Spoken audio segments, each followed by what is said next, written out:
नमस्कार, स्वागत है आपका जी बिजनेस में। मैं हूं दीपक डोभाल और वक्त हो चला है आपकी खबर आपका फायदा। आज ये हमारे पीछे आप टैग देख रहे होंगे, टाइटल आज के शो का, और टाइटल से आप समझ गए होंगे कि आज किस महत्वपूर्ण मुद्दे पर हम बात करने वाले हैं। व्हाट्सएप एक्चुअल में दरअसल दादागिरी पर उतर आया है। ऐसा हम इसलिए कह रहे हैं क्योंकि व्हाट्सएप ने अपनी प्राइवेसी पॉलिसी में बदलाव किए हैं और यह कह रहा है व्हाट्सएप कि या तो आप हमारी बात मानो, हमें अपना डेटा का एक्सेस दो, अपनी प्राइवेसी हमारे हाथ में दो, नहीं तो व्हाट्सएप छोड़ दो। सीधे सीधे दादागिरी से कहा जा रहा है। और इस डेटा का इस्तेमाल फेसबुक और उससे जुड़ी तमाम कंपनियां अपने बिजनेस के लिए करेंगी। यानी व्हाट्सएप अब माईवे और हाईवे पर उतर आया है। कभी एंड टू एंड इंक्रिप्शन का दावा करने वाला व्हाट्सएप इस दादागिरी के पे क्यों उतर आया है? आपकी निजी जानकारियां क्यों हासिल करना चाह रहा है? क्या यह सही है? क्या आपके अधिकार हैं इस मामले में? सरकार क्या इसमें इंटरफेयर कर सकती है? क्या कोई कानून है जो फेसबुक को, व्हाट्सएप को यह करने से रोक सकता है? क्या इसके खिलाफ कोर्ट जा सकते हैं? क्या हमारे पास कोई विकल्प है, या फिर हमें अंततोगत्वा एक्सेप्ट करना ही होगा इस पॉलिसी को? ये तमाम इशू आज इस शो में अगले आधे घंटे में दो खास मेहमान मेरे साथ होंगे।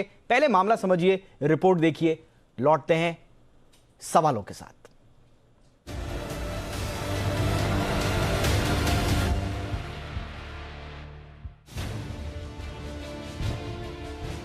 रोज सुबह आंख खुलने से लेकर रात को सोने तक हम और आप अपनी जिंदगी के न जाने कौन कौन से पल व्हाट्सएप पर शेयर करते हैं, लोगों को बताते हैं, उनकी राय जानते हैं, दोस्तों से झगड़ते हैं, रूठों को मनाते हैं।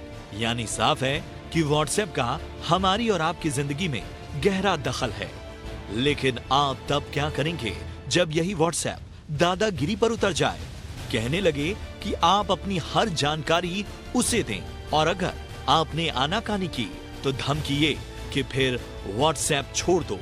जी हां, व्हाट्सएप दादागिरी पर उतर आया है। व्हाट्सएप ने अपनी प्राइवेसी पॉलिसी में बदलाव किया है, जिसका पॉपअप मैसेज यूजर्स को मिलना शुरू हो गया है। अभी यूजर्स को नॉट नाउ और एग्री का ऑप्शन मिल रहा है। 8 फरवरी तक यूजर्स को इसे एग्री करना है। एग्री किया तो 8 फरवरी के बाद भी व्हाट्सएप चलेगा, और अगर नहीं किया तो आपका व्हाट्सएप अकाउंट डिलीट हो जाएगा। अब जरा ये भी समझ लीजिए कि व्हाट्सएप प्राइवेसी पॉलिसी में बदलाव का मतलब क्या हुआ। इसका मतलब ये है कि फेसबुक की कंपनियां और सर्विस व्हाट्सएप के चैट को स्टोर कर सकती हैं। इस डेटा में यूजर का भेजा और रिसीव किया गया सभी कंटेंट शामिल है। फेसबुक और उसकी दूसरी कंपनियां दुनिया भर में डेटा को यूज, रिप्रोड्यूस, डिस्ट्रीब्यूट और डिस्प्ले कर सकती हैं, और इसके लिए आप व्हाट्सएप को नॉन एक्सक्लूसिव, रॉयल्टी फ्री, सब लिसेंसेबल और ट्रांसफरेबल लाइसेंस देते हैं। अब आम भाषा में एक यूजर होने के नाते समझिए कि इस पॉलिसी को मानकर, यानी यस का बटन दबाकर, आपकी कौन कौन सी जानकारी व्हाट्सएप के हाथों में होगी। जानकार बताते हैं कि आपका chat, photo, video, voice message, phone number, WhatsApp पर पेमेंट की सुविधा होने के नाते आपका बैंकिंग ट्रांजैक्शंस का डेटा, सर्विस से जुड़ी जानकारी, आप कौन सा मोबाइल इस्तेमाल करते हैं, फोन का आईपी एड्रेस, और यहां तक कि आपका लोकेशन भी व्हाट्सएप को पता होगा। सवाल यह है कि व्हाट्सएप की इस दादागिरी के बाद हमारे पास विकल्प क्या है? क्या सरकार की कोई भूमिका है व्हाट्सएप की इस मनमानी पर लगाम के लिए? आखिर सोशल मीडिया के समंदर में हमारा डेटा क्या इसी तरह कंपनियों के हाथों बंधक बना रहेगा? सरकार की ओर से फिलहाल इस पर किसी तरह का कोई आधिकारिक बयान नहीं आया है। ऐसे में सवाल अपनी जगह बरकरार है। ब्यूरो रिपोर्ट, जी मीडिया। 40 करोड़ यूजर्स हैं देश में, जिसमें आप और हम भी शामिल हैं, और व्हाट्सएप पर उसके इर्द गिर्द एक तरह से हमारी दुनिया टिकी हुई है। अगर व्हाट्सएप हमारी जिंदगी से बाहर जाता है तो आप कल्पना कर सकते हैं वो जिंदगी कैसी होगी। इतना अंदर तक हमारी जिंदगी में व्हाट्सएप घुस चुका है। और ऐसे में अगर फेसबुक ये कहता है कि आप या तो हमारी बात मानिए वरना व्हाट्सएप छोड़ दीजिए, तो फिर इसे दादागिरी न कहें तो फिर क्या कहें। अब सवाल यह है कि सरकार इस पर चुप क्यों है। सरकार की ओर से अब तक इस पर कोई प्रतिक्रिया, कोई बयान इस पर नहीं आया है। हम लोग एज एन इंडिविजुअल यूजर क्या कर सकते हैं, क्या कोई विकल्प है? ये तमाम सवाल हम सबके जहन में हैं और इन्हीं सवालों का जवाब देने के लिए दो खास मेहमान आज मेरे साथ हमारे साथ हैं। विराग गुप्ता जाने माने साइबर लॉ एक्सपर्ट हैं। विराग जी, बहुत बहुत स्वागत है आपका। और हमारे साथ हैं डॉक्टर प्रशांत माली, जो कि जाने माने साइबर सिक्योरिटी एक्सपर्ट हैं। डॉक्टर माली, बहुत बहुत स्वागत है आपका। डॉक्टर माली, आप ही से शुरुआत करना चाहूंगा, ये ऐसा करने की जरूरत क्यों पड़ी? डेटा इंटीग्रेशन इसे कहा जा रहा है, लेकिन इंटेंशन क्या है इस इंटीग्रेशन के पीछे?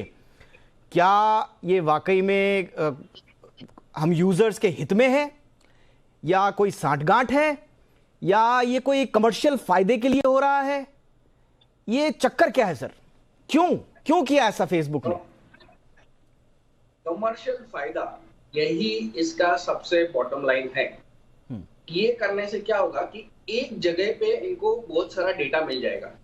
आपके जीवन में क्या हो रहा है, उदाहरण दे रहा हूं मैं आपको कि देखिए, ये क्लेम करते हैं कि पॉइंट ए से पॉइंट बी इनकी जो चैट है वो इंक्रिप्टेड है, लेकिन पॉइंट ए के पहले और पॉइंट बी के बाद इंक्रिप्टेड नहीं है।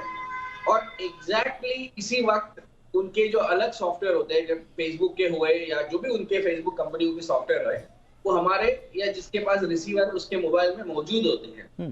ये दोनों जगह का डेटा लेके एक एडवर्टाइजिंग के लिए बहुत इंपॉर्टेंट डेटा पैदा करेंगे। मतलब अब से ये होगा कि अगर आप व्हाट्सएप चैट में किसी अपने मित्र को बोल रहे हैं कि आपको कुछ प्राइवेट चीज खरीदनी है, और जैसे ही आप फेसबुक खोलेंगे आपको वहां पे उसकी एड दिख जाएगी।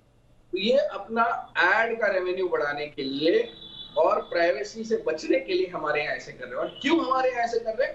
क्योंकि हमारे पास जो प्राइवेसी लॉ है वो नहीं है। ये ईयू में नहीं कर रहे हैं, यूके में नहीं कर रहे हैं, ये चीज सिर्फ इंडिया में इम्प्लीमेंट कर रहे हैं। जहां प्राइवेसी का मतलब जो निजता का जहां पुख्ता कायदा नहीं है, वहीं पे ये कर रहे हैं। और इससे जो ये गैप है, इससे ये फायदा उठाने की कोशिश कर रहे हैं। ये एक प्रेसिडेंट सेट करने की कोशिश कर रहे हैं ताकि यही चीज वो बाकी किसी और देश में यूज कर सके और वहां का डेटा माइन करके करोड़ों रुपए कमा सके। भारत सरकार को भी चाहिए कि इसके खिलाफ पॉलिसी लाके इसे तुरंत जवाबदारी बनाए और जो भारतीयों का डेटा यूज होने वाला है उसको अगर मोनेटाइज करें या फिर इसके खिलाफ पुख्ता रूल्स बना के व्हाट्सएप को इसके प्रति जवाबदारी। बिल्कुल सर, लेकिन रूल्स की बात तो कब से की जा रही है? डिजिटल कंपनियों की मनमानी हम सबके सामने, एक नहीं आप लोगों के साथ ही बैठकर हम लोगों ने इतने शो कर दिए हैं। डिजिटल कंपनियों की मनमानी ऐसा अथाह समंदर हो चुका है जिसमें आप मुद्दे डालते रहिए और भूलते रहिए। ये ऐसा समंदर है जो कभी भरने वाला नहीं है। तो इन पर कब नियम बनेंगे? और विराग जी बताएंगे। सर, नियम तो ऑलरेडी होंगे हमारे पास। व्हाट्सएप ने इतना बड़ा स्टेप अगर लिया है, सोच समझ के लिया होगा। सारी चीजें सोच समझ कर, दुनिया का सबसे बड़ा मार्केट हिंदुस्तान है व्हाट्सएप के लिए, फेसबुक के लिए। इतने बड़े मार्केट में हाथ डालना कुछ तो सोच समझ के किया होगा। कहीं तो नब्ज पकड़ी हुई है फेसबुक ने। देखिए, आपने जो बोला कि ये जो चोरी का समंदर है, तो एक पुरानी कहावत है कि ऊंट की चोरी निहुरे निहुरे, लेकिन यहाँ पर तो पूरा समुद्र ही चोरी का बन गया है और उस पर हमारी व्यवस्था पूरी तरह से खामोश है। हमें देखना है कि ये इस मुकाम पर ये क्यों लाए, क्योंकि जो ये डेटा शेयरिंग है ये बहुत पहले से कर रहे हैं। और अगर 2019 में न्यूयॉर्क टाइम्स की रिपोर्ट देखें तो उसमें जुकरबर्ग ने एक्सेप्ट किया है कि फेसबुक, व्हाट्सएप और इंस्टाग्राम का टेक्नोलॉजिकल इंटीग्रेशन है और आपस में वो सूचनाओं को आजा साझा करते हैं। इसलिए डेटा शेयरिंग तो पहले से हो रही थी, चोरी पहले से हो रही थी। अब जो नया कानून आया, नियम आया है, ये डकैती है। एक minute Gupta ji, I am sorry, आप अपनी बात कंटिन्यू रखें, लेकिन मैं यहां पे आपको रोकना चाहूंगा। आपने कहा ये चोरी पहले से हो रही थी, इसका मतलब व्हाट्सएप जो कहता था encryption, end to end encryption, ये झूठ था, हम भ्रम में थे अब तक। नहीं, दो बातों को मिक्स करने से कंफ्यूजन होता है। जो व्हाट्सएप के भीतर कंटेंट है, आपके मैसेज हैं, आपकी फोटो है, वो इंक्रिप्टेड है। उसका आजा साझा नहीं होता था, यद्यपि कर सकते थे। भाई उनका वेयर हाउस है, उनका गोदाम है, वो चाहे जिसको जो डेटा चाहे दें, लेकिन बाकी सारी इंफॉर्मेशन का वो लोग आपस में जो ग्रुप कंपनियां हैं आजा साझा करती थी, उसकी स्वीकारोक्त भी है। ये क्यों करना पड़ा है? क्योंकि व्हाट्सएप भारत में अपना पेमेंट सर्विसेज जो ला रहे हैं, जिसके लिए उनको रिजर्व बैंक की अनुमति मिली है, जिसके लिए अनेक बैंकों के साथ उनके करार हुए हैं, इसलिए अब उन्हें खुल्लम खुल्ला इस बात को करना पड़ा है, क्योंकि अब उन्हें जरूरी हो गया है कि वो डेटा की शेयरिंग करें फेसबुक और व्हाट्सएप से, व्हाट्सएप से और फेसबुक से। अब इसके अगर कानूनी पहलू देखें तो इसके दो पहलू हैं। पहला, हमारे तमाम नियम और कानून हैं जिन्हें हम लागू नहीं करते हैं। दूसरा, कई सारे नियम कानून हैं जो पाइपलाइन में हैं और जिन्हें अभी तक नोटिफाई नहीं किया गया। जिन्हें दो कानूनों को नोटिफाई नहीं किया गया, पहला है डेटा प्रोटेक्शन कानून, जो सुप्रीम कोर्ट के 9 जजों ने जिस पर सहमति दी है और वो ज्वाइंट कमेटी के पास पेंडिंग है। अच्छा। दूसरा, आईटी इंटरमीडिएट रूल्स 2 साल पहले ड्राफ्ट सर्कुलेट हो गया है और उन्हें नोटिफाई नहीं किया गया है। और 4 अगर कानूनों की बात करें जिनका उल्लंघन हो रहा है, तो पहला कानून का उल्लंघन हो रहा है पब्लिक रिकॉर्ड्स एक्ट।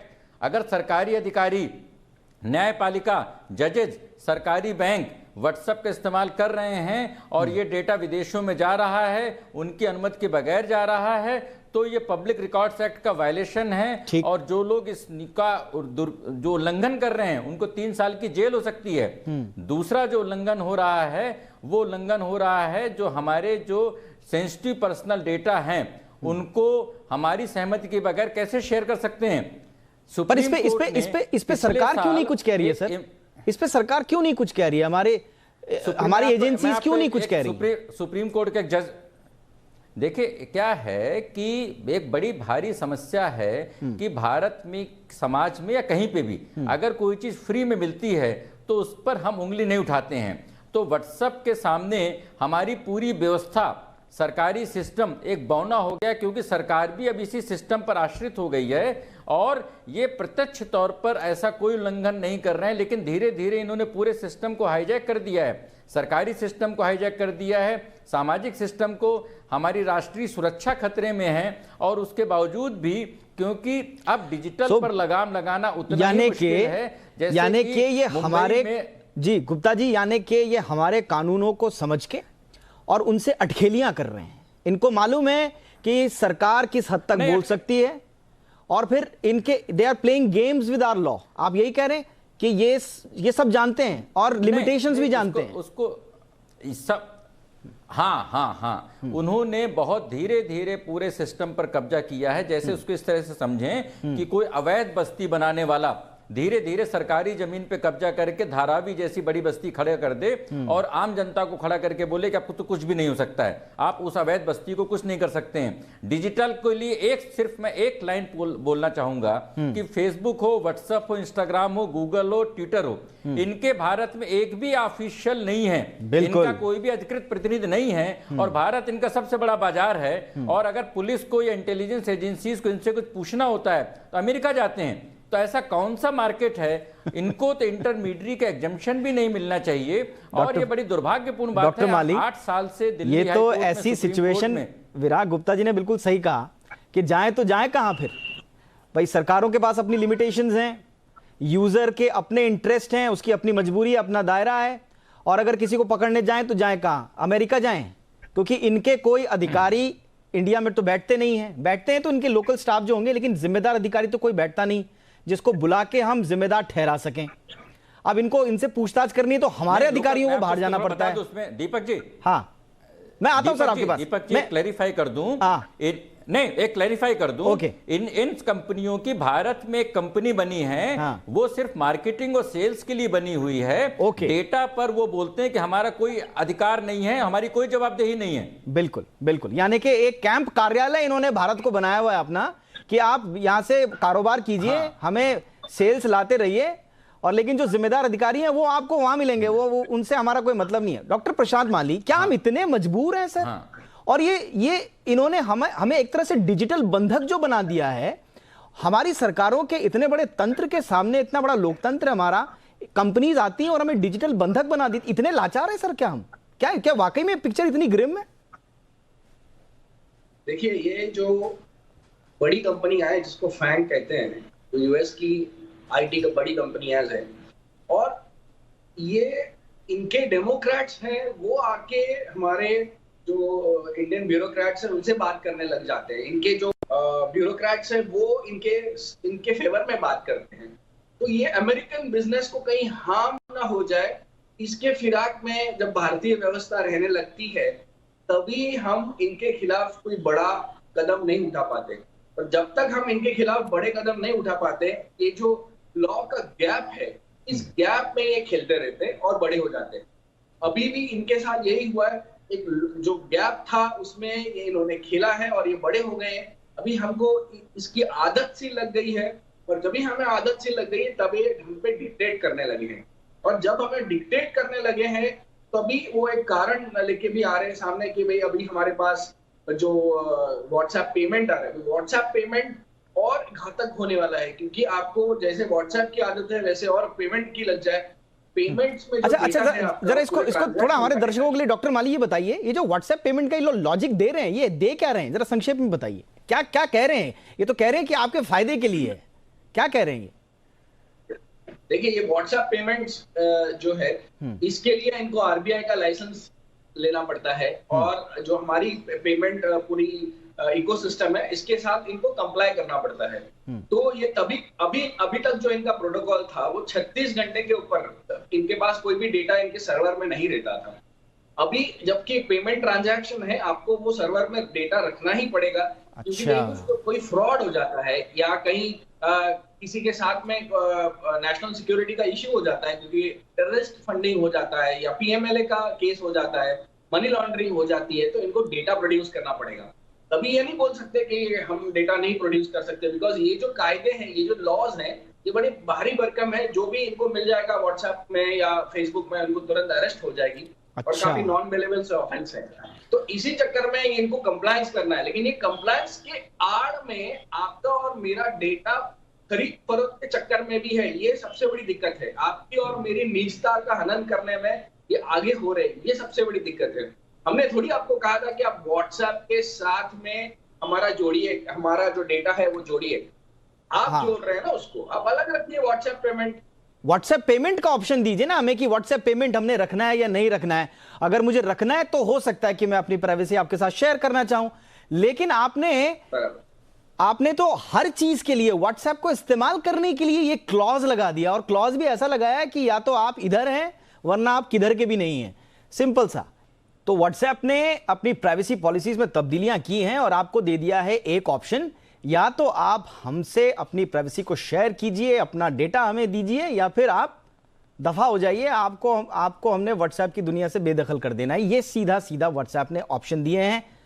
अभी तक आपने अगर नॉट नाउ किया हुआ है, आई एम श्योर आपके पास भी पॉपअप आया होगा, आपने अगर अभी नॉट नाउ किया है तो आपके पास सिर्फ 8 फरवरी तक का वक्त है। 8 फरवरी से पहले अगर आपने एक्सेप्ट नहीं किया तो फिर आपका व्हाट्सएप डिलीट हो जाएगा। और व्हाट्सएप से क्या क्या जुड़ा हुआ है, फैमिलीज, बिजनेस, कारोबार, तमाम चीजें जुड़ी हुई हैं। कितना बड़ा नुकसान आपको होगा उसका अंदाजा आप लगा सकते हैं। डॉक्टर माफ कीजिएगा, मैं विराग गुप्ता जी के पास चलना चाहूंगा। विराग गुप्ता जी, आपने कुछ कानूनों का जिक्र भी किया, जो कानून अभी हमारे पास हैं, किन किन कानूनों का उल्लंघन हो रहा है आपने उनका भी जिक्र किया।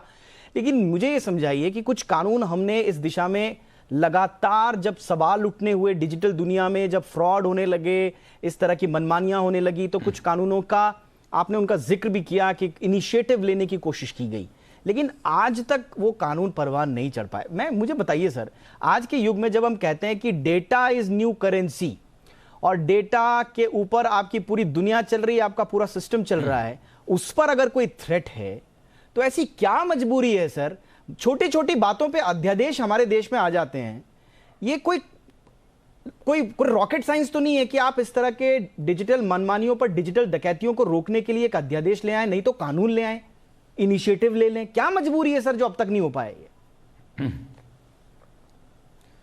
नहीं, देखिए, बहुत सारे पैराडॉक्स हैं, और एक पैराडॉक्स ये है कि ये कंपनी अपने आप को इंटरमीडियरी बोलती हैं, जिसको डिजिटल बिचौलिया बोल सकते हैं, और ये कहते हैं हम तो सिर्फ पोस्टमैन, हम कुछ भी नहीं करते हैं, इसलिए हमारी कोई लायबिलिटी नहीं है। इसलिए भारत से व्हाट्सएप, फेसबुक और गूगल जैसी कंपनियां 20 लाख करोड़ का कारोबार करती हैं, 5 लाख करोड़ की टैक्स चोरी करती हैं। हम एक आम आदमी से इनकम टैक्स की वसूली करते हैं, एक रेहड़ी वाले से खुमचे वाले को लाइसेंस दिया जाता है, लेकिन 40 करोड़ लोगों के जीवन पर कब्जा करने वाली व्हाट्सएप कंपनी का न ही भारत में कोई रजिस्ट्रेशन है, न ही कोई टैक्स देती है। ये बहुत बड़ा पैराडॉक्स है और इस बारे में फाइनेंस मिनिस्ट्री को, केंद्र सरकार को पिछले 8 सालों से, पिछली कांग्रेस सरकार में भी, भाजपा सरकार में भी हमने अनेक प्रतिवेदन भेजे हैं और अभी फिर बजट आ रहा है। देखिए, ये जो 40 करोड़ लोगों का डेटा का ट्रांसफर हो रहा है, आप आज मुझे कोई एक गिफ्ट दें तो पहले तो गिफ्ट दे नहीं सकते हैं, अगर गिफ्ट देंगे तो टैक्स लग जाएगा। लेकिन 40 करोड़ यूजर्स का डेटा देने में ना जीएसटी लग रही है, ना ही कोई कॉर्पोरेट टैक्स लग रहा है, ना दूसरे टैक्स लग रहे हैं। आप अगर जनता के लिहाज से देखें तो ये स्लो पॉइजन है। तो आज आप किसी को मर्डर कर दीजिए तो 302 की जेल हो जाएगी, लेकिन स्लो पॉइजन दे करके 1 महीने में मारें तो पता भी नहीं चलेगा।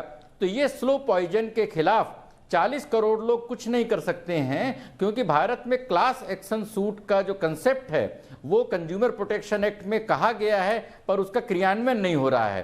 तो एक आम आदमी फेसबुक या व्हाट्सएप के खिलाफ कैसे लड़ेगा, जिनके पास सबसे बड़ी फौज है वकीलों की, और उनके साथ बहुत बड़े बड़े अमेरिका के बहुत बड़े बड़े राजनेता, बहुत बड़े बड़े व्यवसायी जुड़े हुए हैं। तो मुझे लग रहा है कि बड़ी जंग है और इसको समझने के लिए जागरूकता की जरूरत है, और संसद, सरकार और सुप्रीम कोर्ट तीनों को यह समझने की जरूरत है कि अगर इस पर अंकुश नहीं लगाया गया तो हम दूसरी गुलामी का शिकार हो जाएंगे। ये ईस्ट इंडिया कंपनी है और इस गुलामी से निकलना मुश्किल होगा, क्योंकि ये गुलामी हमने खुद ही सरेंडर किया है। इस स्लो पॉइजन का हम खुद शिकार हुए हैं। इन्होंने परंपरागत मीडिया को खत्म कर दिया, परंपरागत बाजार खत्म कर दिया, और धीरे धीरे, क्योंकि कोई इनकी जवाबदेही नहीं है और पूरा जो बाजार का मजा है वो ये कंपनियां ले रही हैं। सही बात है। अब डॉक्टर प्रशांत मालिया, मुझे ये बताइए, आप इस पूरे मामले को ट्रेस भी कर रहे हैं, सोशल मीडिया पे भी देख रहे होंगे, और विदेशों में भी क्या हरकतें, क्या प्रतिक्रिया हो रही हैं इस पर, ये भी देख रहे होंगे। ये बताइए कि अब होगा क्या, आपको क्या लग रहा है? क्या 8 फरवरी आते आते हम सबको अपना फेसबुक, व्हाट्सएप जो है वो डिलीट ही करवाना होगा, या फिर हम दे दें अपनी प्राइवेसी की तिलांजलि, दे दें किसी और के हाथ में डेटा? और जैसा कि विराग जी कह रहे हैं कि डेटा तो आज की डेट में एसेट हो गया है, हमारा एसेट है, हमारी संपत्ति है डेटा, अपनी संपत्ति दे दें किसी को भी, या फिर व्हाट्सएप डिलीट करवा दें? देखिए, अगर कुछ नहीं होता तो व्हाट्सएप डिलीट करना आपके प्राइवेसी के लिए ये सबसे इंपॉर्टेंट हो जाएगा। लेकिन मुझे ये आशा है कि जितने भी एक्टिविस्ट है, प्राइवेसी निजता के एक्टिविस्ट, वो इसके खिलाफ सुप्रीम कोर्ट में या डिफरेंट हाई कोर्ट्स में पिटीशन करेंगे, और पिटीशन करने से जो माननीय सुप्रीम कोर्ट का निर्णय है जो प्राइवेसी के बारे में, उसी का अमल करते हुए, भले हमारे पास अभी एक कायदा नहीं है, कायदा अभी जो पर्सनल डेटा प्रोटेक्शन एक्ट है वो अभी ये बजट सेशन में पेश होने की पूरी गुंजाइश है। अगर वो हो जाता है तो फिर नथिंग लाइक इट। शायद मुझे ये भी लगता है कि व्हाट्सएप का ये गंदा जो पहल उन्होंने की, गंदी पहल, उससे शायद हमें हमारा पर्सनल डेटा प्रोटेक्शन एक्ट जो है वो शायद यही जो बजट सेशन में टेबल हो जाएगा, क्योंकि इतने जोर से अभी प्राइवेसी की मांग पूरे भारत में इन्होंने एक्टिवेट कर दी है।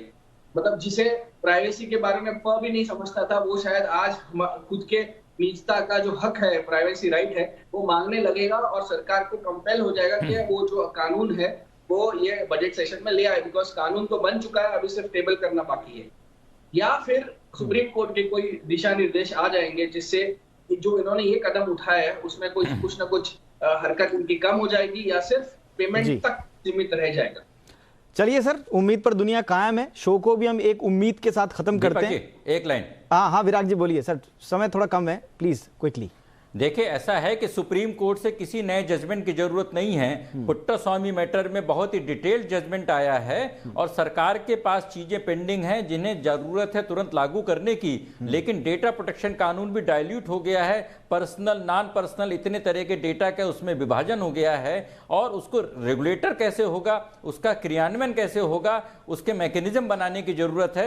इसलिए ये सरकार की और संसद की जवाबदेही है। सुप्रीम कोर्ट ने अपना ऐतिहासिक फैसला दे दिया है। विराग जी, मैं तो उम्मीद पे छोड़ रहा था, आपने तो उम्मीद भी खत्म कर दी, अब क्या किया जाए। चलिए नहीं, सरकार से उम्मीद करनी चाहिए। चलिए, अच्छा, उम्मीद है, सरकार से उम्मीद करनी चाहिए, लेकिन सरकार की ये चुप्पी समझ में आती नहीं है। बहरहाल चलिए, वापस आपने एक उम्मीद जगाई कि सरकार कुछ ना कुछ इसमें पहल कर सकती है, और आपके पास आप कह रहे हैं कि सारे मोहरे सरकार के पास हैं, सिर्फ चाल चलने की देर है। अब ये चाल सरकार कब चलेगी इसका तो भाई इंतजार हमें करना होगा, लेकिन थ्रेट्स क्या हैं व्हाट्सएप की इस दादागिरी के, ये हमने आज आपको बता दिया। ये आपको समझाने की कोशिश कर दी कि इसके पीछे का गणित क्या है, इसके पीछे की मंशा क्या है और स्वार्थ क्या है। ये पूरा ताना बाना हमने आपको समझाने की कोशिश की, ताकि आप कम से कम अपने एंड पर अवेयर रहें। बहुत बहुत शुक्रिया आप दोनों का आज के हमारे शो में जुड़ने के लिए। Doctor Mali, Virag Gupta ji, thank you so much. तो इसी के साथ आपकी खबर आपका फायदा में आज इतना ही। इजाजत दें, नमस्कार।